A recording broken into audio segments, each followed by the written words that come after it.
T-minus 10, 9, 8, 7, 6, 5, 4, 3, 2,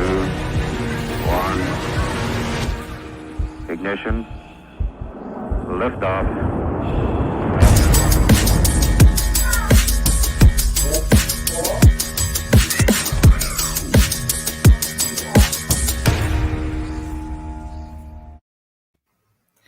What's up? What's up, guys? It is Saturday. It is a huge, I actually think this is the best day of racing we've had in 2022. I know Pegasus Day, I was there. It was awesome. But you've got Gulfstream Park with 7 freaking graded stakes. That's insane. You have Santa Anita as well. I think it's 15 right across the whole first promotion. I think, right? Gino, you would know this. You're stakes, like 14 graded between the two tracks. They have an all stakes pick 5, an all stakes pick on the turf, and all stakes pick 5 on the dirt. There's a promotion where if you pick all 15 winners of the stakes, you could win $5 million. I have a tough time getting one sometimes, so trying to put 15 in a row might be a little bit difficult, but I have to give them credit at First Bet and Santa Anita Gulfstream. Yeah. They have really gone all out to make this a big day, and it looks like it on paper. It should be fantastic. It should be awesome. Yeah. Shout out to Lance. Good morning. Thanks for tuning in right away. We love it. I know you're a stable duel player. Good luck today. Across the board, it is a huge day. Even the maiden races. And normally I like maiden races because it's like, 7 horses and you can find value and, you just see like their baby brains kind of being shocked and then you hopefully find some stars. But to pick a maiden out of 14 is really freaking hard. So we're going to talk about some of those. But let me introduce our awesome guests here. I'm so excited because it's the first time I'm meeting in person. Sara down here. What's up, Sara? How are you? Good. Sara. Thanks so much for having me on. It's a pleasure to finally get to join the Stable Duel crew and talk some great racing for Saturday. Yeah, absolutely. No, we're honored to have you on. So Sara is a new chick on the scene when it comes to horse racing and picks, but she's not new to horse racing. Check her out at Horse Racing Nation and on her Twitter as well. You can see Outrun the Odds down there. But she throws picks out, very good picks out. And good knowledge drops, but also fun to watch with Ed DeRosa, who I love as well. So Horse Racing Nation is kind of her home base, but we're gonna rope her into some of these as much as possible. Any other things that people should know about you, Sara? If you want to check out any of the Horse Racing Nation products, you can head over to picks.horseracingnation.com. I did a great video with David Levitch going over both pick 5 sequences, the all turf, the all dirt, and that's available on our Horse Racing Nation YouTube channel. But no matter what party you're a part of, you're going to enjoy some great racing today. So let's get it started. I agree. Well, let's bring that over to Matthew Failed to Menace on Twitter. What's up, Matthew? How are you today? I'm doing wonderful, Bri. I got my Smart Juice with me, my Diet Mountain Dew, so I'm ready to roll. But no, things are great. I have a couple of articles out. I have one for focusing on some of the better plays for Stable Duel, but I also just have my picks and analysis blogs through Odds Checker for the races at Santa Anita, Gulfstream, and Aqueduct. So I'm covering all of the Derby and Oaks prep races and all the graded stakes races. I was just saying, I honestly think it's a superhero. Like, I printed these PPs out, I don't know, Monday, whatever, I posted about it. I was psyched. I was like, I've got days to like just crush this card, go through it. I've gotten through the first 4 races and the 12th. I don't know how people do multiple cards per day, the whole thing.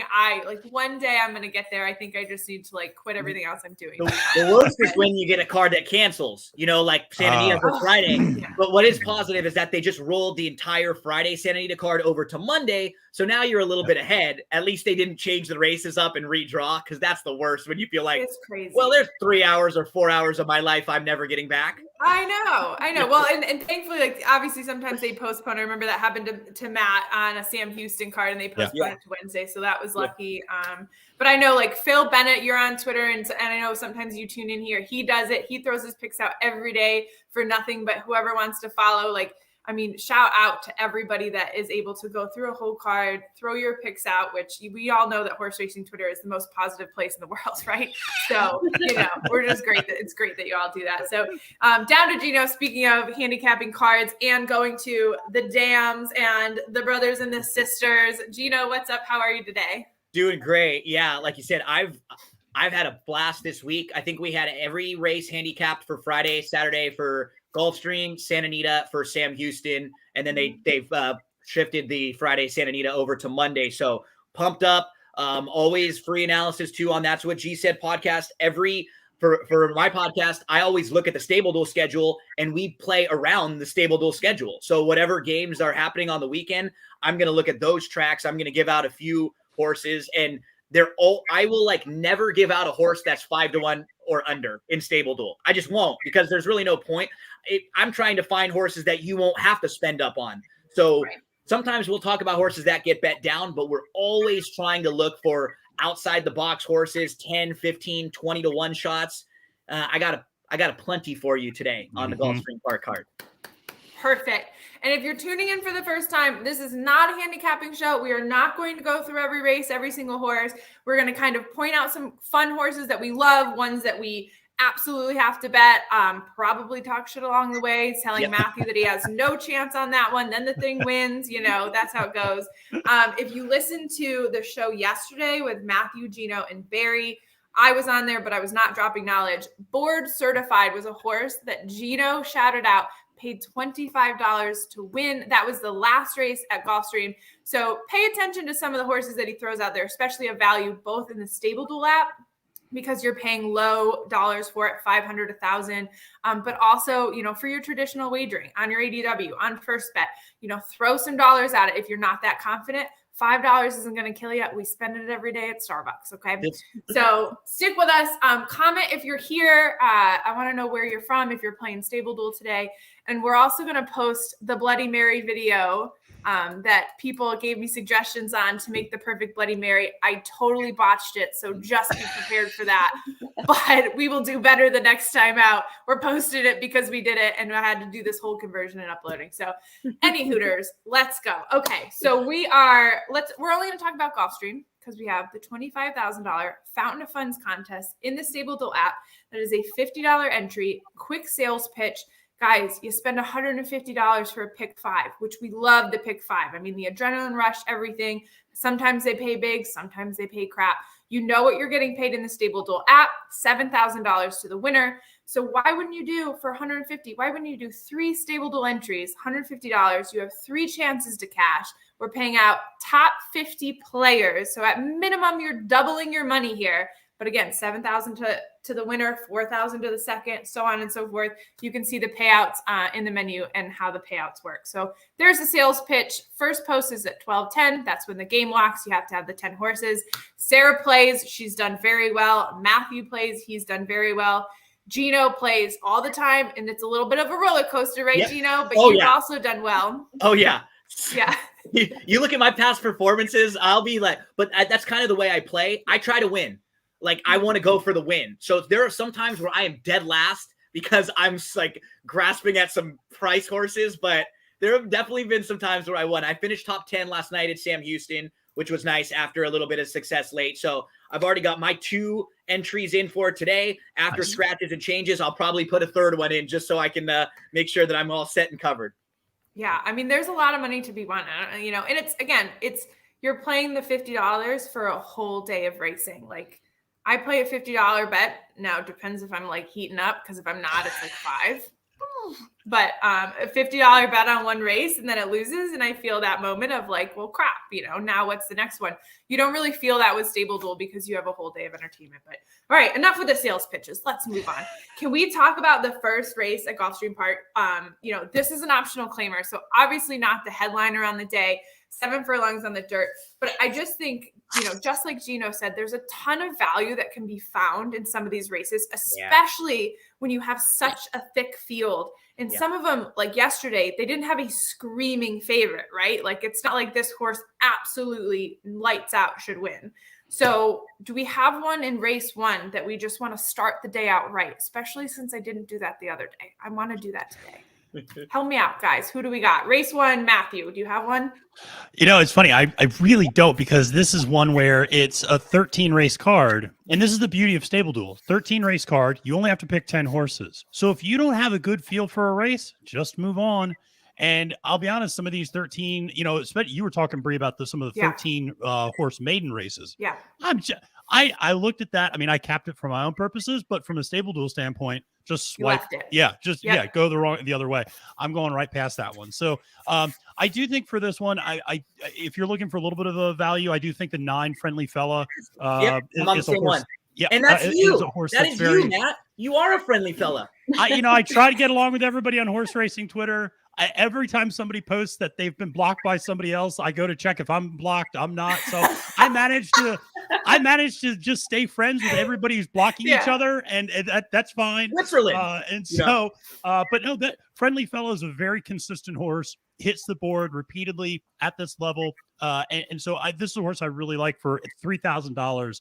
It's a below average price for Stable Duel. If you want to start off the day right, I don't think he's going to get you any negative points. He's going to get you started off on the right foot, at least get you about 30-40 points at a minimum, I think, to start off the day. Yeah, actually, the note that I wrote down for that horse is always a bridesmaid. So that wasn't the one that I was going to pick. But to the point of what Matthew's saying is, for $3,000, you just want this horse to finish as close to the winner as possible. And this horse shows that it's third the last 3 times, fourth the time before that, second before that. I mean, the horse doesn't really hit outside of the money most times. So $3,000 is not a bad pick. Sara, I feel like you've got something in this one.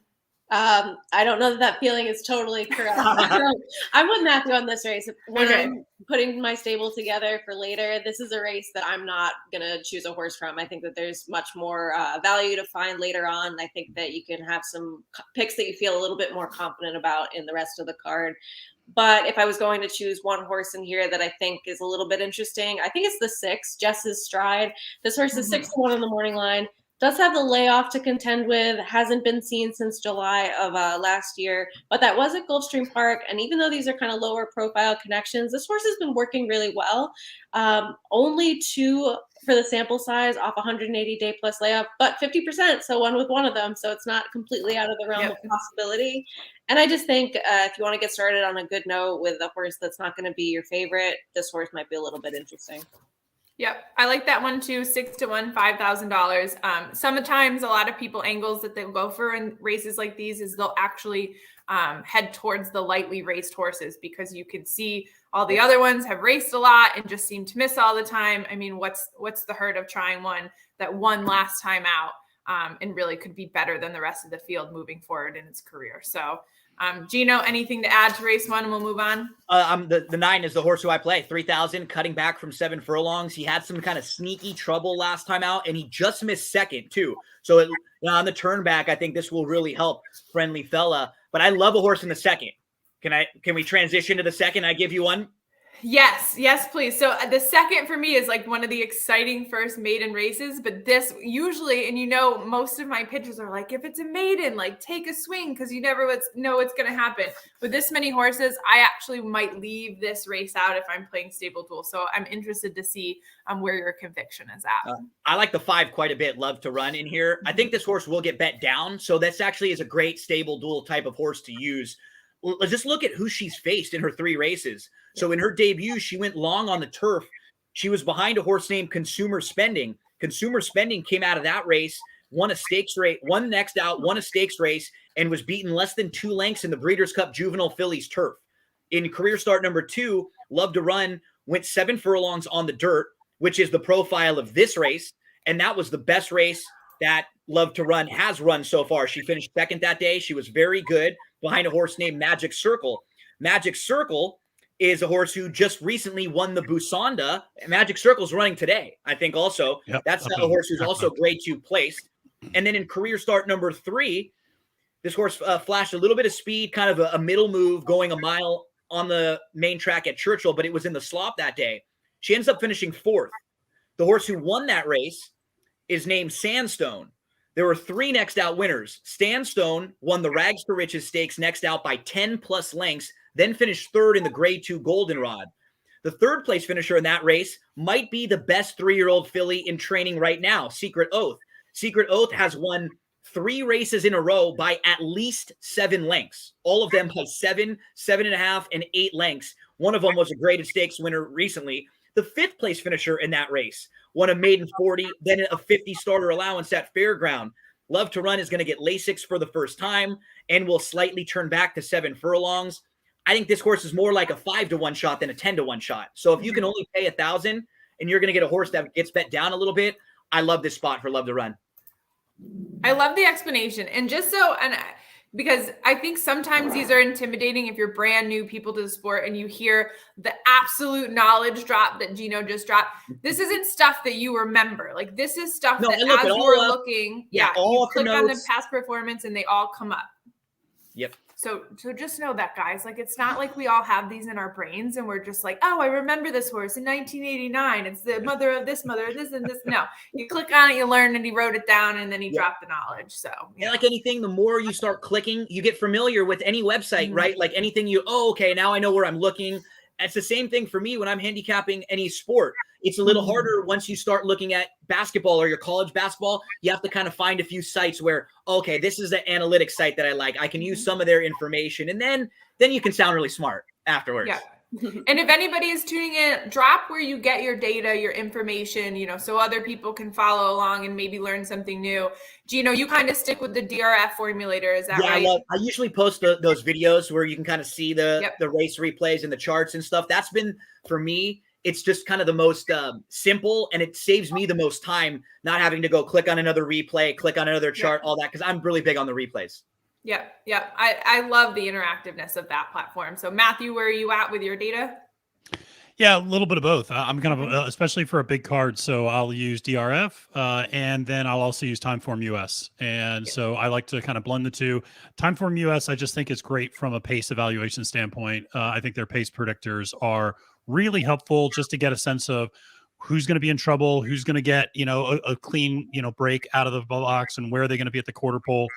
So I really like using them. And also sometimes you do see discrepancies between the different, the speed figures a little bit. Right. And that can sometimes help you narrow down to see if somebody's fool's gold versus the real deal. And it, just some of the pace indicators from previous races. There's a couple of races today out at Santa Anita where, there's one horse that just, can run so much faster than everybody else, and it's just accustomed to running against such a hot pace that even though the odds don't necessarily suggest it, you can find some good value with that pace predictor. So I kind of go all over the place on a big day like this. Cool. Yep. And what about you, Sarah? Where do you get your data and drop your knowledge? Yeah, I'm also in the Daily Racing Form camp. A feature on there that I really like that I feel like a lot of people don't take full advantage of is in the mobile version. You can find this set that says speed figures, and then if you just go through, it's like a little graph, and it gives you the top buyer speed figure or the average key buyer par, and you can kind of see where everybody in the field measures up with their past buyer figs. And so then you can go through and be like, okay, what is the speed figure they think is needed to win this race? And if you have horses that are short odds that have never come anywhere near that, you can kind of toss them. Not that buyer figures are the end all be all and you have to look at other things like replays and whatnot, but it's kind of an easy way to just like look through in 2 minutes and be like, okay, who do I want to focus on and who can I kind of toss? Yeah. And just like everybody's different. I know some handicappers that will not look at speed figures. They don't want to see them. They don't trust them. They don't incorporate that into their selections at all. Some people don't look at workouts at all. Some people don't care about the jockey. They think the horse wins. The jockey has nothing to do with it. Like, it really is where you want to go and pick and put your convictions behind. I have a couple of races those people can watch from yesterday at Gulfstream Park who don't believe jockeys matter. Maddie's like, hold my beer. Hold my Mountain Dew. Yeah. I've got some proof of why you care about jockeys. Yeah. I agree that jockeys can be overstated sometimes, but like we've seen enough rides, especially at Gulfstream, where it's like, I can't tell you the number of times where on paper I've wanted to use a horse in stable duel. I've wanted to bet a horse, and then I see who's on the horse, and I go, like, nope, and I just pause. And there's a horse. Sarah and I were talking about a horse yesterday, and Gino and I were talking about one yesterday as well out at Santa Anita, Space Traveler. I looked at who was on the jockey, and I was like, nope, not using that horse. And it's just one of those things. So yeah. Well, that's the fun of it, right? I mean, you kind of got to look at all different things, and your opinion is what gives you the conviction Yeah. for whatever horse it is. You put your dollar behind, you win, you lose, you move on. I mean, that's what it is. So, Yeah. All right. Sarah, did you have a huge selection in the race too? Yeah, I don't know about huge. I think there's a lot of interesting firsters in here. Gino may have convinced me on the 5 Love to Run. That was a very well thought out explanation. And you hear those buzz names like Magic Circle and Secret Oath, and you're like, oh, of course I have to use this horse in here.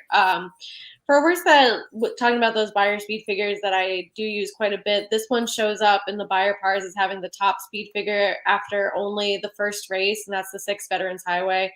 Going out for Rusty Arnold, Luis Saez rides. This horse ran a 61 on debut, which is higher than anyone else's run in this race so far. So, of course, any of these firsters could be live and show up. But I think the ones that are going to take money are drawn outside. So the Pletcher firster in the 11, and then the potentially interesting Mott firster, Blaney in the 12. So I don't know that that's the best post position you want going 7 furlongs on the dirt first time out.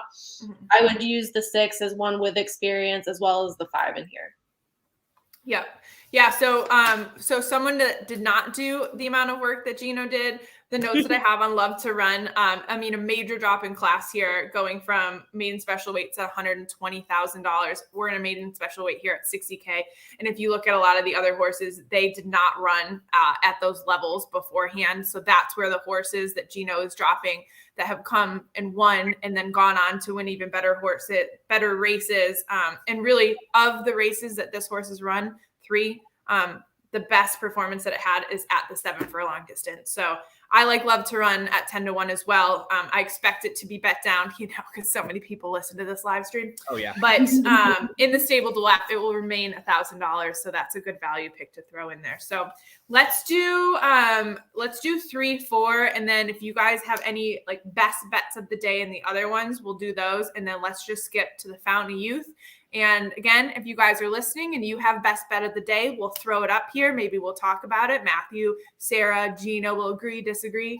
And then we'll kind of move on and let you build your stables for Stable Duel. I'm also probably after race 4, I'll put up this Bloody Mary video so we can all laugh and break it apart. Real quick, how strong was the Bloody Mary? Like, are we going to feel it with you as the stream goes on? I know. As we continue to go down, I will just start. I'll be like, bet the house on this race. Like, yes, and then you know that it's too strong.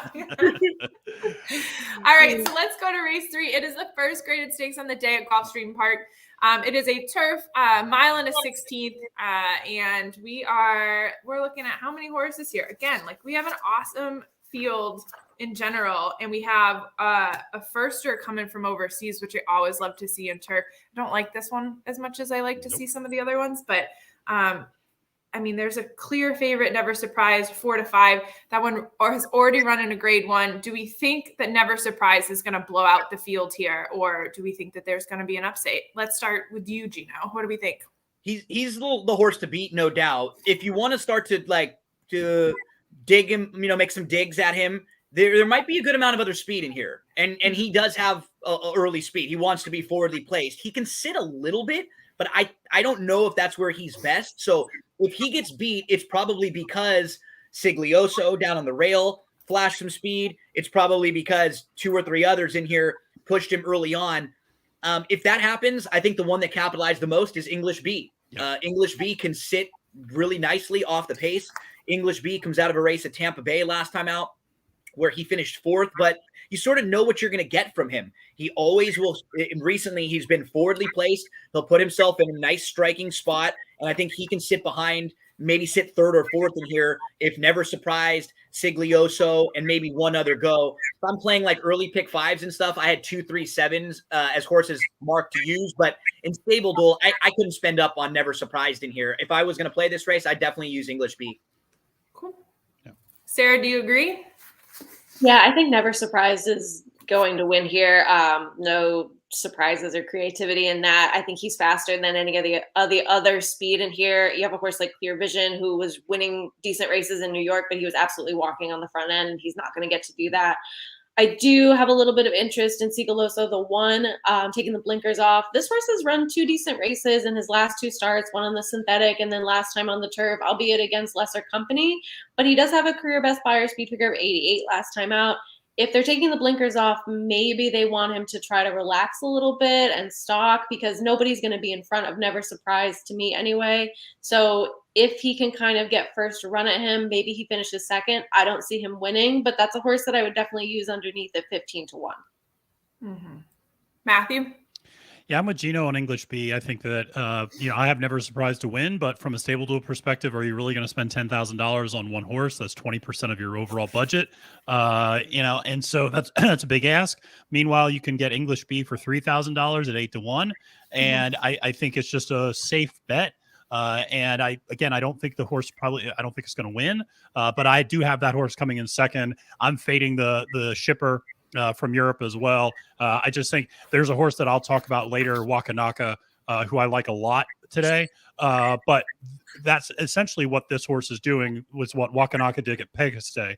Came over after a long layoff, stretching out an extra half furlong, running in North America for the first time. I know Chad Brown wins 37% of those races, but I don't love it there. Yeah. Yeah. Chad Brown is the reason I think I would love this horse. And sometimes I think when I just do that, that's when I get blown out. So we're just going to leave that one alone. So. And I see Michael made a comment in the links about doubling up with Never Surprised and Mirror Mission. I do think this is, I think if you're going to double up, you got to double up with a big favorite and then a big long shot. And there's a race later on where I'm going to do that, but I definitely like Michael's strategy there. Yep. And so when Michael, again, if you're new to the stable app, when he's talking about doubling up, that's picking 2 horses in one race. You can absolutely do that. You could pick 10 horses in one race. I highly do not recommend that at all. But you're doing that thinking that you definitely know who's going to be first and you definitely know who's going to be second. So you're getting the 60 plus points and you're getting that 30 plus points for second. And you just are kind of, that's an easy pick for you and you're going to move on from there. So that's Michael's strategy. And by the way, he's been playing since the beginning. He does very, very well. So not a strategy that you should necessarily fade, but, take it for what it's worth and select your stable. So thanks, Michael, for tuning in. I appreciate it. So, all right, race 4. Let's make this the last of the early races. And obviously I'm being selfish because these are the only ones that I can. Maiden special weight, $60,000, 7 furlongs on the dirt. This is another one with quite a big field. I mean, they even have 4 also eligibles here. I mean, this is insane, exciting racing in Florida. But same thing here. Like, you have a lot of first timers. You have some that have done one race. I think some strategies are, well, I'd rather see a horse that's raced because they've been through the stress of it. You know what you're going to get the second time out, rather than just having like them blow their mind. But some of the first-time starters are definitely worth looking at. So, Matthew, let's start with you in this one. Do you have a huge conviction on some of these maidens? Is there one that you are going to include in your stable? Is there one that you're going to put on the side? What do you got? Yeah, I don't have a huge conviction in this one just because it is such a huge race, but I will shout out Barry Spears, who we talked with yesterday about this card. And I'll say Barry, I think, did convince me that the 4 Master of Arms is a horse to consider in this spot. It's a below value horse in terms of being $3,000, so below average in terms of what your stable, an average stable entry should cost. And ran I thought a competitive third last time out, hit the gate, had some issues. And that's brutal, right? Because I like this horse too. How about Can you imagine your first start? You're going out there doing something for the first time. You get in the starting gate, and before you even take a step, you bang into the gate. Yep. And now you're like, and think of the sounds that it does. Right? I mean, you got jockeys, like everything. What the hell's going on? This isn't what I've been doing in the mornings. Why did I just bang into a gate? It takes you a little while to get going. Like, the fact that this horse still finished third after that first time out of the box, I thought was pretty impressive. Yeah. And so remember for training for horses, for the most, like, they will work from the gate, but usually most it's like 3. I mean, I've seen 4 horses work from the gate. It is not a full field. It's not a full field of 14. It's usually bad because that means they have problems working for the gate. Like, they'll just put them in it once or twice, and if they get out of it fine, they don't want to keep putting them in there because it messes with your head a little bit. They get a little anxiety when you keep having to get stuck in the gate and you have problems. So Yeah, I think we were all on Master of Arms yesterday, Matt, right? Yeah. And it's interesting if you go back and look, they didn't do a gate work since that race. So I think it tells you that it was just a fluke more than anything else, and that this was not something that they were worried about going into the race. It just happened, but they are not going to try to drill the horse back down with more gate works since then. So it was such a loaded field. I don't want to spend up here on an expensive horse. I'd rather go inexpensive with Master of Arms. I'm on the same one with you. Yeah, his trip was really good. After he hit the gate, then he moves in between horses to second. He's in a tight spot inside. He has to kind of settle a few lengths back, and he was a little bit green late and shifting around. He couldn't get to the top two, but there was like no passing going on there. It was a deceivingly good race from Master of Arms. I'm going to play him and use him in Stable Duel for sure. Yeah, and even to the finishing of the third, but hitting the gate, breaking from the third, holding horses off. I mean, I do think for the first time out, that's quite a feat. So definitely not one to fade. I like that horse as well. You know, a couple works back, it was the best work out of 14 that day. I'm kind of with you on this 8-1. Sarah, are you with the boys or are you going to beat the boys? I do like Master of Arms quite a bit. I liked him in his debut. I thought he ran a really great race. Everything that Gino and Matt and you said makes a lot of sense. And of those with experience, I think that he's top tier. But to touch on a couple of these first-time starters, you do have a sibling of Speaker's Corner in here in the number 2 Town Branch. And then another first-time starter that I'm a little interested in is the number 9, Mendenhall. This was a $675,000 Keeneland September purchase. Now, Bill Mott's not necessarily known for his first-time starters. I think it's really interesting that Joel Rosario is riding because he has not ridden for Mott this meet yet, and I know he's been out of town. But if he's coming in and Bill Mott wants him on this first-time starter, I would say that this one is probably pretty live because Joel doesn't have to ride horses that he doesn't want to ride. I love that angle. All right. So, and then that's also a $3,000 horse, 8-1. So that's the number 9 Mendenhall. So the group gave you 2 $3,000 horses that you can select from. I feel a side bet coming on, but we can make that up a little bit later. Okay. Let me throw up this Bloody Mary commercial, if you will, brought to you by, I guess, Tito's vodka. Who knows? Red Hot Sauce, original paprika, Old Bay seasoning. God, we need a sponsor, don't we? Okay, I'll throw this up. So thank you to everybody that posted your favorite Bloody Mary recipes. I kind of took the mix of some of them. I did leave out 2 ingredients, which I'll talk to on the video. But this was super fun to do, and maybe we'll do this every live stream. So here it is. What's up, guys? Bri Mott here. Okay, so I'm attempting to do this Bloody Mary that you all have put on Twitter and told me what the best recipes are. I'm not gonna lie, went to the store at 7:30 this morning and forgot a few items, so we're gonna wing it. We're without Worcestershire sauce and horseradish, but it is what it is. We're gonna try it. So I've got my Stable Duel Play Race Win pint glass, which is where it's going. I have the shot glass of vodka here. This is from Buffalo Trace. I'm excited. Found this at the store. What a good buy, because then one-time use, V8. That's what a lot of people said. So I got the V8, spicy, this stuff, bacon, already ate one. This one's going in. Pickle juice, which I know is in some, not the others, but here we go. Okay, so we're gonna do a shot of vodka. There we go. And then we're just gonna start, putting the shenanigans in there. So that goes around the rim. Here's the paprika. I know that they said sweet. I don't have sweet. There's a little, maybe it's a lot. We'll find out. Celery seed. This was an Eddie C's. Put a little in there. That looks like a lot. Maybe not. I'll leave it. Okay. We got lemon juice. Squeeze. Do you know you roll your lemons and it gets the juice ready? Did that earlier. It's fine. Lemon juice going in. I feel like this could be a good shot. Okay, lemon juice in. They didn't say lime juice, but I feel like lime juice just makes everything better. Ugh. Lime juice going in. Okay. Get this open. Let's do hot sauce. I like mine spicy.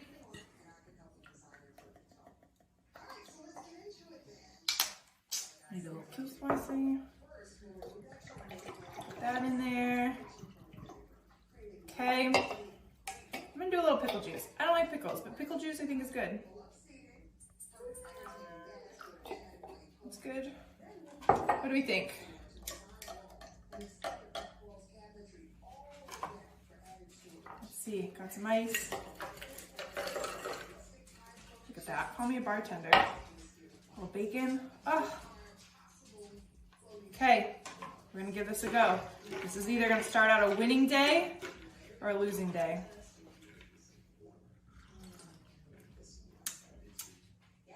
I'm not gonna lie, it's not that bad. It does miss the spice of the horseradish. I don't know what Worcestershire would do anyways, but I'm sure that would be better in there. But I can drink this. Good luck today, guys. Let's have some fun. I said Worcestershire, obviously incorrectly, but I don't even know what country it's from, and I think it's Worcestershire. So again, cancel culture coming for me. But again, not that bad. We used to do on Super Bowl Sundays when I had a big party with a lot of my friends. We would do the Jaeger bombs, and we would always do a sneak Worcester shot to get someone. So it was like your the process of like becoming part of the group. You know, your initiation. I'm never drinking with you. It's like I know. I'm like, I'd never do that nowadays. I think about it. It's like, God, that was mean. But it's so funny because anytime I think of Worcester sauce, it was like you would know when the shots were coming out. No, I'm pouring my own shot. Like Dawn's got him on the. Don't take one from Dawn. Don't do it. Okay, so you say Worcestershire. Worcester, right? Isn't that what it is? Worcester. This is great. See, now no one can cancel me. So you say What do you say? Isn't it Worcester? Something like that? I think so. Maybe I'm wrong. I don't know. Matthew, what do you say? Worcestershire. Worcestershire. Yeah. Okay. Because I'm German, so that's what I was in Worcestershire, but I also just lived in a town called Worcester that was spelled Worcester. Worcester. So I felt like there's an R in there somewhere, right? Isn't there like an R sound in there somewhere? Well, my uncle is like what are we talking about? The genius of all stuff that realistically doesn't matter. And he got into me. He said Worcestershire. You would be killed, and I don't know what country he said, but he said Worcestershire. So he said it's Worcestershire. So according to my uncle, Sarah's the one that's got it right in this group. You both failed miserably as well. So. I mean, if I don't give out any winning horses, at least I told you how to pronounce a word. So that's all that matters. That's right. Nice. That's right. So obviously, and the other thing that was huge in Eddie's was the Old Bay around the rim. But I can tell you, so I had my husband record that, and he was like going to golf, and he was like, "You gotta hurry." So if you notice, like halfway through, it's as if I just ran a marathon. I'm like panting because I'm all nervous because he's over there in his golf gear, like gotta leave, you know. So it's just, we're gonna do it again. We're gonna do better. But I kind of liked it. I like that, people post recipes and we can try it out. So, all right. So before we get to the main race, the Fountain of Utes, we have plenty of races in between, but why don't we just do this? Is there any horses that like you absolutely love or you really want to talk about in the races leading up to 12? Matt, we'll start with you. Is there a couple horses that you want to shout out? Yeah, so I'll just do two. So in race 9, which is the Honey Fox, I absolutely love Wakanaka to win. This is a horse that's going off at 6-1. And it's going to cost it. No, it will not be going off at 6-1, but it is morning line 6-1, and from stable duel standpoint, will only cost you $5,000. This horse is everything that Oulage, the horse that we mentioned earlier, is not. So this is a horse that is second off the layoff, second in North America. He ran, I thought, a really good race at the Pegasus, and was stretching out to 1 mile and a 16th that day, is now going back to 1 mile, which is where she's won the 2 previous races before coming over to North America in Italy. One of those was a Group 3 race. This horse just has a lot of class. And oh, by the way, Jose Ortiz is riding. Bri Mott is training. How would you like this? They're winning at a 70% clip, the two of them, when they team up, and they're giving you a 626 return on investment. Somebody pointed out that number is actually down to 67% today because Jose only won one of Mott's 2 races yesterday and finished second in the other. Bottom line is, when you win it, I'm all over this and go down. That's a good thing, right? When you win it, you win and take place, and then you drop. So I absolutely love this horse. Alms, I'm just not sold on, and so Wakanaka for the win, I just think is a great play, especially with probably some bigger values that you're going to have to chase. We talked about Never Surprised. There are some other favorites, Aban. There's some other big favorites on this card who I think will run well. So that's the one I have in the race 9. Well, let me reference something about race 9. So this is my old world. So again, I worked for Team Valor for 6 years. Team Valor and Gary Barber, this is what Barry Irwin does and does very freaking well. He finds these horses that have raced overseas and he brings them over here, usually sometimes again, right off the plane, he'll have a plan, but sometimes right off the plane, they just have that one prep and then they're ready to go the next time out. Bill Mott is a trainer that he carefully selects for these types of horses. So just something to watch out for of the imported horses. When you see the Team Valor and the Gary Barber, and sometimes they're in Gary's Silks, which is the bright pink. Sometimes they're in Team Valor's, which is the green with the red V. The imports are definitely something to take a look at. And, to Matthew's points and just the connection point in general, that this is something that I think this horse has been pointed for and most likely going to be ready to go. Yeah. And the other horse that I'll point out is actually in race 8, just before that. And this is a horse that will cost you a whopping, and I double checked on this, Gino, yesterday. It will cost you a whopping $50. And that is the 30-1 horse Manor House.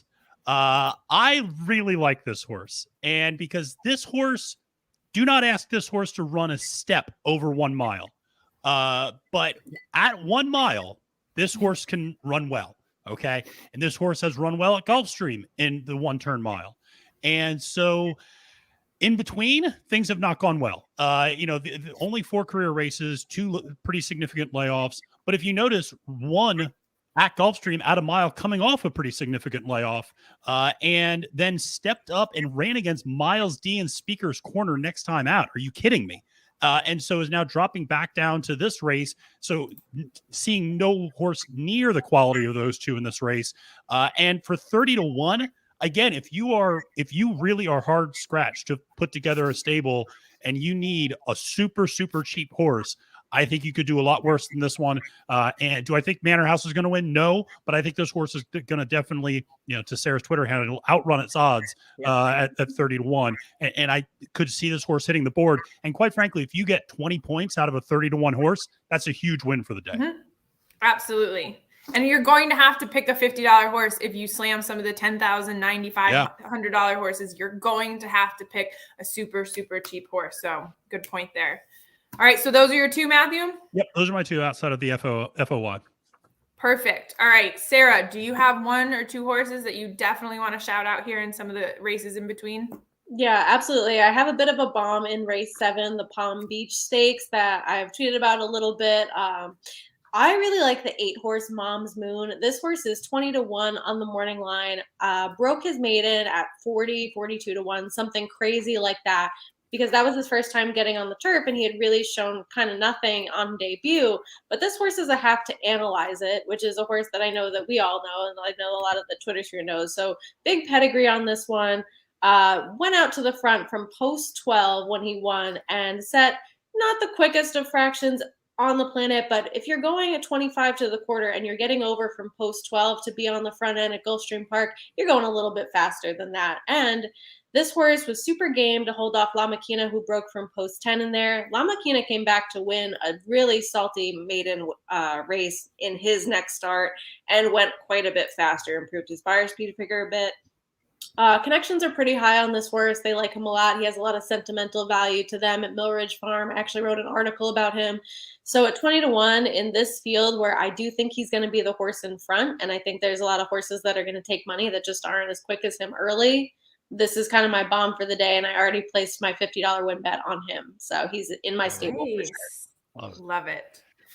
So Red Danger gave me a very strong shit-talking double when I went on live with Elio from Barstool Sports. So I have love for that horse. Not that horse is going to win, but I just see the name. So do you have another one as well, or is that's your strong one? I mean, that's the big one. I will give a look to in race 9 that Matthew talked about, Wakanakwa. I kind of like bipartisanship. Mm-hmm. This horse is the number 5 in here, going out for Grand Motion, Paco Lopez. will ride. I've liked this horse in her last couple of starts. I don't know that she wins today. But she was wide last time out, going from post 11, and does show a little bit of early interest. So I know that we all kind of think like, oh, there's going to be a hot pace on the turf. There never is. There almost never is whenever it looks like that on paper in New York at Gulfstream Park, because you have a lot of those same riders from the same type of jockey colonies. The only place you can kind of think that there might be a hot pace on the turf is Santa Anita. But I think that she's going to sit close. I don't know that she wins, but I think she at least hits the board in here. Might offer a little bit of value as well. I love that. Well, Michael agrees with you. He said, love that pick, Sarah. And he said, also with the scratch of the morning line favorite in race 7, it's also a great place to find stable dual. Oh, heck yeah. I haven't seen the scratches yet, so that's exciting. Perfect. All right, Gino, let's go to you. I got two for you. And Matt, I'm going to go to races 10 and 11. Matt, the horse that you like, Girolamo's Attack, just scratched out of race 10. I think. Oh, okay. So that'll change the pace a little bit. Yep. I really like Collaborate in here. I have a ton of respect for Speaker's Corner, but Collaborate, the number 8, he's 8-1, and I don't think he will be at all. I think he'll probably be more like 4-1 when it's all said and done. Look at his pattern. This is a horse who was under 5-1 in the Florida Derby. He has always been projected to be a very nice horse. His 3 wins have all been at Gulfstream. His 2 races going the 1-turn mile at Gulfstream Park were both wins. And after all of his races that he's gone a sprint, the next race when they've stretched out, he's won. So you'll notice his debut, he went 6 furlongs in the slop. He didn't run well, but then they stretched out to a mile and he absolutely crushed and got a 90 Beyer speed figure in winning. Did the same, went to the Florida Derby, came back, cut back to 6.5. Then he stretched back to a mile, crushed that day. And he just went 6.5 last time out, and now he's going to stretch back to a mile. I thought that was a race that he shouldn't have won. Honestly, I thought that was a race where he had a lot of trouble. He was in some traffic immediately. Mm-hmm. He got shuffled back. He was in between horses. He was 6th, but he was only like 2 lengths off. He's in the 2 path. Then he's 3 lengths off. Then he's about 3 off because he gets shuffled back. I mean, he was in tight, bumping around, in between. I thought he might have been the type of horse who was like, if everything goes his own way, he'll crush. And maybe he didn't have a whole lot of heart and would fight and would battle. That's not at all the case. I was dead wrong. He's a fighter. He's going to stretch back out to a mile, second start off the bench. He should be ready for a big effort. 4th place finisher out of that race came back to win the Pelican Stakes over at Tampa Bay Downs. So I think he's ready to rock and roll. Collaborate. Should sit a great trip. I love it. Okay. I know you're going to race 11, but we just had an awesome comment. It's just so perfect for today. So everybody, please turn your books to race 11, and then you need to pronounce the 11 in race 11. So let's start out with Matthew. How would you say the number 11 horse in race 11? Gloucestershire. Gloucestershire. Okay. Gino? Yeah. I feel like this is like something from Beer Fest, right? Like the movie, like Gloucestershire, and they're drinking the boots. That movie's they throw the boots out. But yeah, I think Matthew had it right, and I'm glad Matthew went first, so I can just say what he said. Okay, Sarah, what about you? Yeah, I would say Gloucestershire or Gloucestershire, one or the other. But it's definitely Gloucester something. I don't even want to try. I mean, hey, this is a problem. This is a problem for Pete Aiello, not for us. All right. It's like earlier this week when I say hey and what's going on. We're running against each other. He can have fun with that. Yeah. All right, Colin, you're the best though. Thank you for asking and pointing that one out. That's so perfect. Okay, so you have one in race 11, Gino. Who is it? Yeah, I think I saw Sarah on this thread when she asked who people have for some of their plays.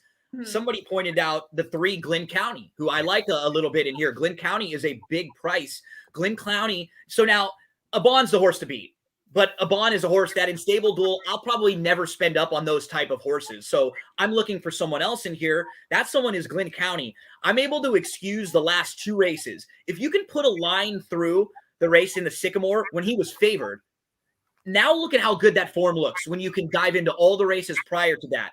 We're talking about really good efforts in the Grade 2 Turf Cup behind Arklow and Imperador, not far behind 2 Emmys in domestic spending. Glenn County was a step slow on January the 29th, but he moved up to 4th.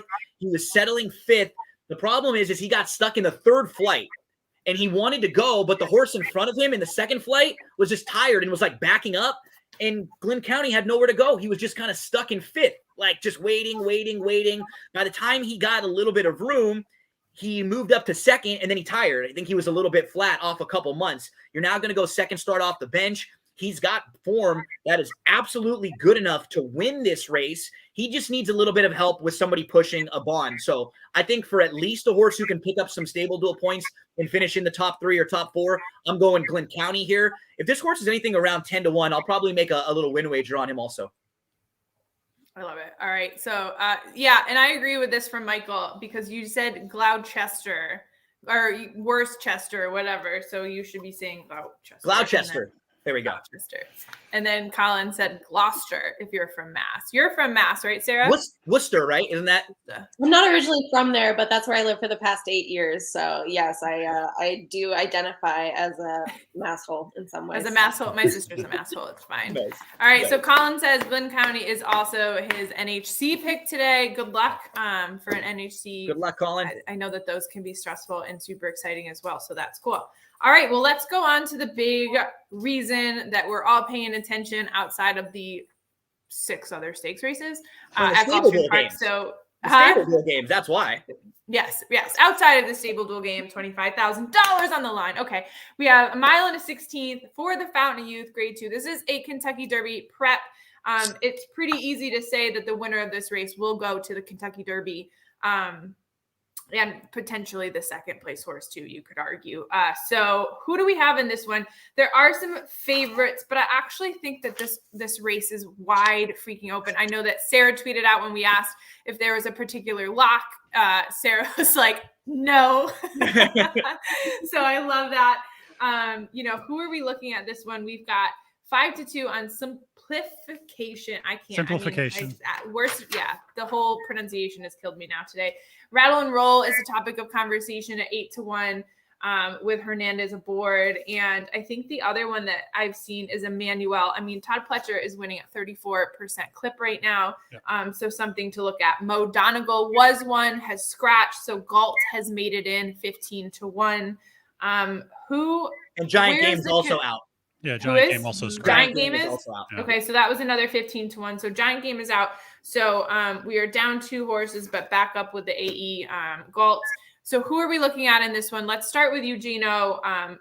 Massive conviction. Is there a couple horses that you would box? Exactas? Like, where are you at in the strategy of this big race? I'm a little bummed because I actually I like Giant Game a lot in this spot. Giant Game is probably going to run in the Tampa Bay Derby, it looks like. That will I think Mo Donegal heads to the Wood Memorial, I think is what they were saying with him.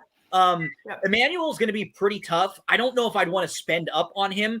I think from just a stable duel standpoint, the horse that makes the most sense to me is In Due Time, who I just sort of like the progression of In Due Time here. So debuted over at Monmouth in the slop and crushed a group, then came back in career start number 2, and he hooked a tough group. He was behind Dean's List and Dean Delivers, and he hadn't run in a while that day. That was a race that he needed. He took a nice step forward, beating First Level Allowance Company last time out. What I like about him is just his style. He doesn't need the lead, but he's going to be forwardly placed. The style just plays very well to Gulfstream Park. So I think with some of the scratches, I'll probably end up on In Due Time here in the Fountain of Youth. Yep. And if we talk about speed figures, this horse does have one of the higher speed figures compared to other ones. 92 was the buyer last time out. For some of the other ones, they haven't really broken into the 90s yet. Mo Donegal was one, obviously is out of this race. So you're looking at average speed figures in the 80s. Some are in the 70s. The only other one to hit above 90 is the 5-2, number 2 horse, Simplification. So what are we at, Matthew? So I'm all over the other Dale Romans horse that did not scratch, Howling Time. So I like the 3 at 15-1. It's only going to cost you $500. This is a horse that's coming off the bench. And so there's always a little bit of a risk there for sure. But if you look at the workouts, they have been stellar. This horse is ready to run and looks geared and ready to go. So I like that a lot. I also like, if you look, this horse came out of arguably the best Kentucky Derby prep race that we have seen on the circuit this year, which was that November Kentucky Jockey Club that had Smile Happy, that had Classic Causeway, that had White Abario, that had as time goes by in that one as well. I'm forgetting. Call Me Midnight. Call Me Midnight. Thank you. I was just getting names mixed up.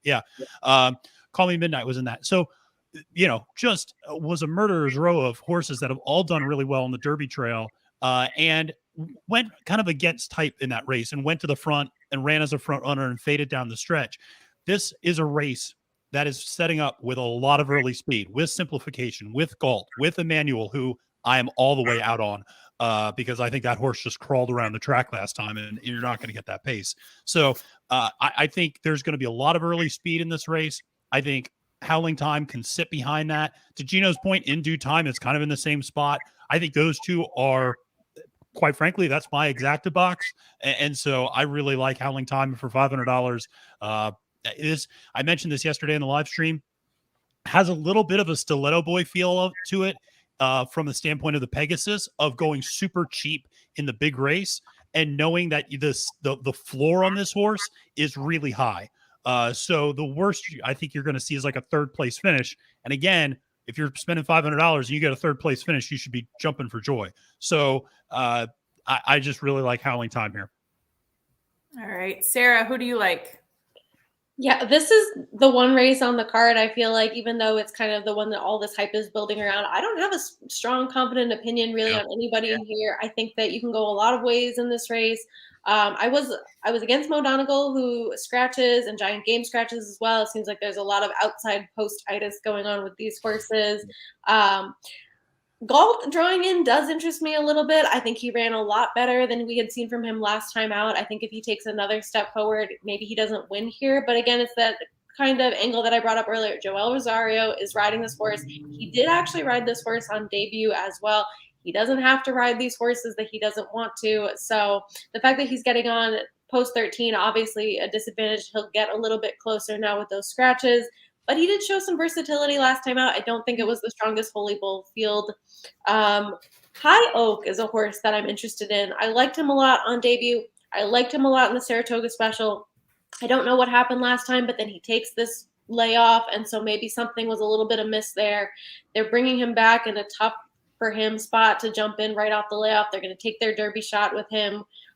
So of the Mott horses in here, I like High Oak if he's ready to go off the bench. A horse that I really don't like in here, I'll bring that up because that's easier than figuring out who I do like. Fade. I would fade Rattle and Roll. I don't think he's ready. We were talking about it a little bit last night, Matthew and I and a couple of other people. He is not ready to rattle or roll in here. His work great. What about shake? Can he shake? Who knows? We'll find out. I don't think he's really ready to do much off the bench. I'm not knocking that he's a decent horse, and we might see some good races from him going forward, but off a little bit of a break as a horse that's going to probably be under 10-1. I don't want anything to do with him. I'm looking for value elsewhere in here.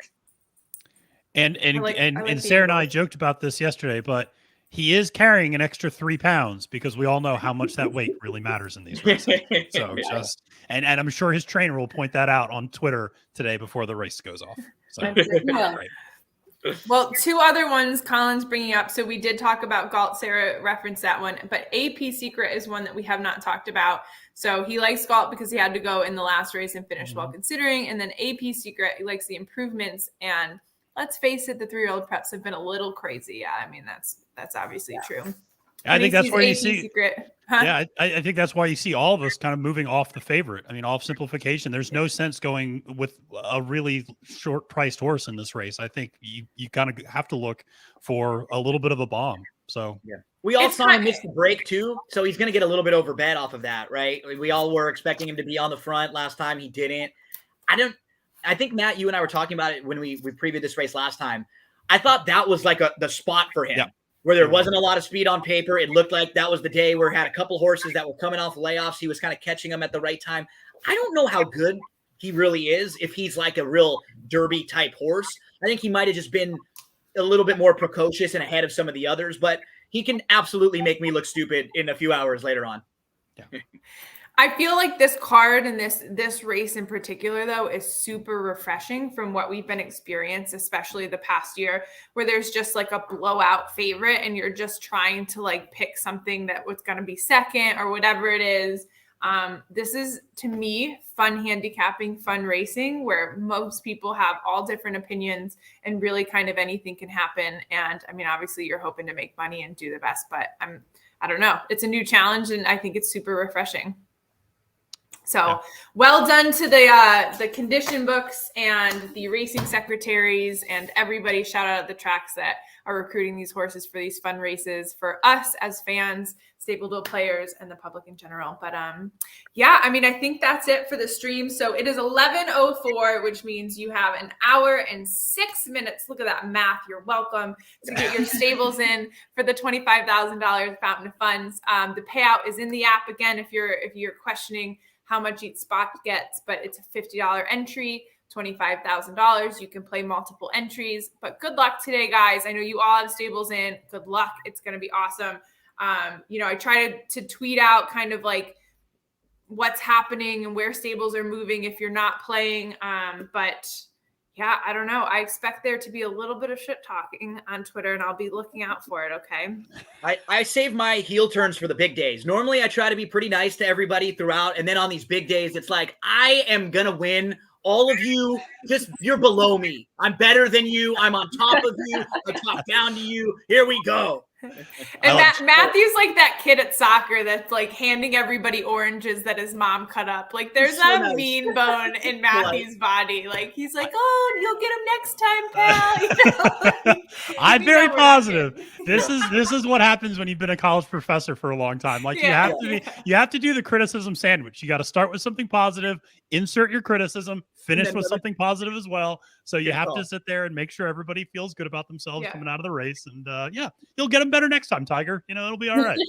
Sarah's been uber positive, but I know that there's some spin in there. The competitive spirit comes out, and I take it out a lot on Ed mostly. Sure.